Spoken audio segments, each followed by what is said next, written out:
इन 3 कारण से श्री राम को 14 वर्ष का वनवास हुआ था। जय श्री राम दोस्तों, यह प्रसंग रामायण से है और बहुत ही रहस्यमय है। आइए जानते हैं वो 3 कारण जिनके कारण से श्री राम को 14 वर्ष वन में जाना पड़ा। वैसे तो दोस्तों सब लोग माता कैकेयी को दोष देते, उन्हीं पर उंगली उठाते हैं। उनके मांगे गए वरदानों के कारण ही प्रभु श्री राम को राजसुख त्याग कर 14 वर्षों तक वनवास में रहना पड़ा। उनके मांगे गए वरदान से ही पूरी रामायण का आधार बनता है। कैकेयी के पात्र की सभी को घृणा होती है। आज भी कोई अपनी पुत्री का नाम कैकेयी नहीं रखता है। इन्हीं वरदानों के कारण कैकेयी को हर किसी की उपेक्षा का पात्र बनना पड़ा। यहाँ तक कि अपने पुत्र भरत से भी कटु वचन सुनने पड़े। लेकिन क्या कैकेयी ने अपने पुत्र को राज्य मिलने के लालच या मंथरा के बहकावे में आकर ये वरदान मांगे थे? सभी को लगा कि ये सब कैकेयी ने अपने पुत्र को राज मिलने के लालच में किया है। क्या वे वाकई श्री राम के वनवास जाने के पीछे यही कारण था? नहीं, ये असली कारण नहीं था। श्री राम के वनवास का और इन परिस्थितियों के साथ एक परिस्थिति और थी जिसके कारण उन्होंने ऐसा किया। आइए जानते हैं। पहला कारण बात उस समय की है जब कैकेयी राजा अश्वत्थी की बेटी थी और श्रवण कुमार के पिता रत्न ऋषि राजा अश्वत्थी के राज पुरोहित थे। और रत्न ऋषि ने ही कैकेयी को सभी शास्त्र वेद पुराण की शिक्षा दी थी। उन्होंने कैकेयी को बताया कि राजा दशरथ की कोई संतान राजगद्दी पर नहीं बैठ पाएगी और साथ ही ज्योतिष गणना के आधार पर बताया कि दशरथ की मृत्यु के पश्चात यदि 14 वर्ष के दौरान कोई संतान गद्दी पर बैठ भी गया तो रघुवंश का नाश हो जाएगा। कैकेयी ने इस बात को अपने अंदर आत्मसात कर लिया क्योंकि राजा दशरथ के हाथों बाण लगने के कारण श्रवण कुमार की मृत्यु हो गई थी, जिसके बाद परिस्थितियों वश पुत्र वियोग में विलाप करते हुए श्रवण कुमार के माता पिता ने राजा दशरथ को श्राप दिया कि जिस तरह से वे पुत्र के वियोग में प्राण त्याग रहे हैं उसी तरह राजा दशरथ की मृत्यु भी पुत्र वियोग में होगी। ये बात कैकेयी भली भांति जानती थी। कैकेयी प्रभु श्री राम से बहुत प्रेम करती थी। प्रभु श्री राम राजा दशरथ के ज्येष्ठ पुत्र थे। राजा दशरथ की मृत्यु पुत्र वियोग में होने का मतलब था कि श्री राम की मृत्यु कैकेयी अपने प्रिय पुत्र को खोना नहीं चाहती थी, इसलिए उन्होंने श्री राम के लिए 14 वर्षों का वनवास मांग लिया। साथ ही कैकेयी नहीं चाहती थी कि उनका प्रिय पुत्र रघुवंश के नाश का कारण बने और उन्होंने ये वरदान मांगा कि उनके पुत्र को राज्य दिया जाए। सभी की भलाई के लिए कैकेयी ने अपने पुत्र की घृणा को भी स्वीकार कर लिया। प्रभु राम ने स्वयं माता कैकेयी को कभी गलत नहीं कहा। साथ ही जब भरत ने अपनी माता को कटु वचन कहे तो प्रभु श्री राम ने उन्हें रोका। ये तो हुआ पहला कारण श्री राम के वनवास जाने का। अब जानते हैं दूसरा कारण क्या था।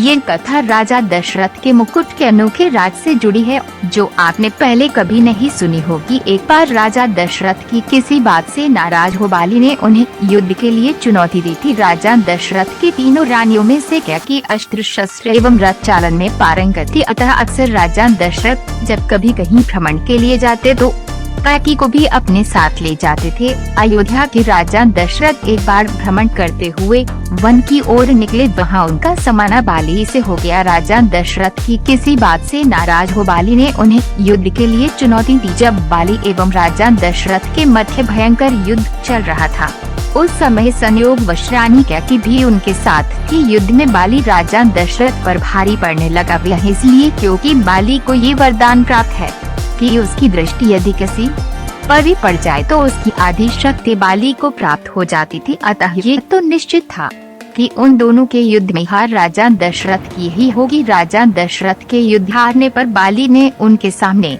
एक शर्त रखी कि या तो वे अपनी पत्नी कैकेयी को वहां छोड़ जाए या रघुकुल की शान अपना मुकुट यहाँ पर छोड़ जाए। तब राजा दशरथ को अपना मुकुट वहां छोड़ रानी कैकेयी के साथ वापस अयोध्या लौटना पड़ा। रानी कैकेयी को यह बात बहुत दुखी। आखिर एक स्त्री अपने पति के अपमान को अपने सामने कैसे सह सकती थी। यह बात उन्हें हर पल कांटे की तरह चुभने लगी कि उनके कारण राजा दशरथ को अपना मुकुट छोड़ना पड़ा। वह राज मुकुट की वापसी की चिंता में रहती थी। जब श्री राम जी के राज तिलक का समय आया तब दशरथ जी व कैकेयी को मुकुट को लेकर चर्चा हुई। यह बात तो केवल यही दोनों जानते थे। कैकेयी ने रघुकुल की आन को वापस लाने के लिए श्री राम के वनवास का कलंक अपने ऊपर ले लिया और श्री राम को वन भिजवाया। उन्होंने श्री राम से कहा भी था कि बाली से मुकुट वापस लेकर आना है। श्री राम जी ने जब बाली को मारकर गिरा दिया, उसके बाद उनका बाली के साथ संवाद होने लगा। प्रभु ने अपना परिचय देकर बाली से अपने कुल के शान मुकुट के बारे में पूछा था। तब बाली ने बताया, रावण को मैंने बंदी बनाया था।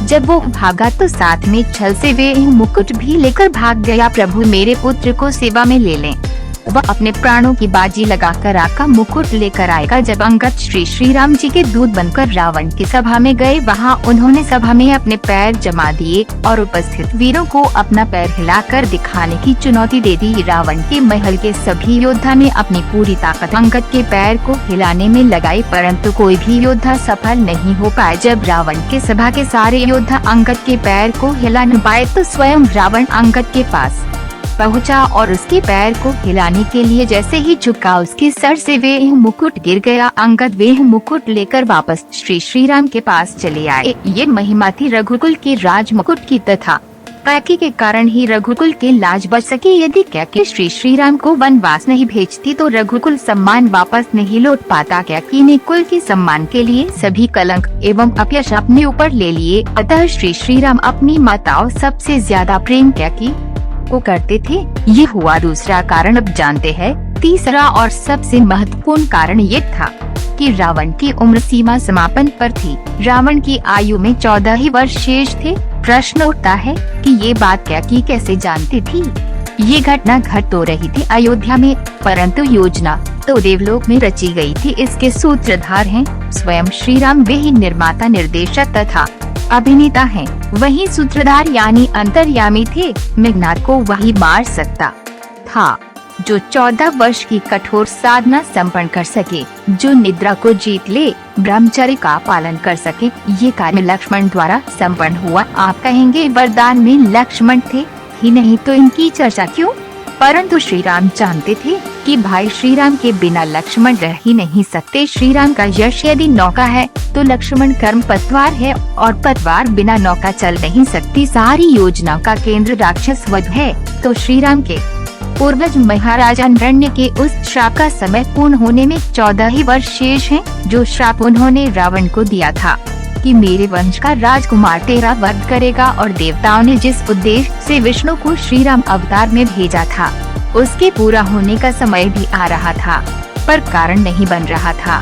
तो उन्होंने देवी सरस्वती से मदद मांगी। तो देवी सरस्वती देवताओं के आग्रह पर मंथरा की जीत पर बैठ गई और मंथरा ने कैकेयी को भड़काकर श्री राम के वनवास जाने का कारण बना दिया और रावण वध के साथ देवताओं का उद्देश्य संपन्न हुआ। तो ये था श्री राम के वन जाने के ये 3 कारणों के बारे में पुराणों में, शास्त्रों में जो जानकारी मिली आपके समक्ष प्रस्तुत करी है। ये कहानी यदि आपको अच्छे लगे हैं तो कमेंट बॉक्स में श्री राम जरूर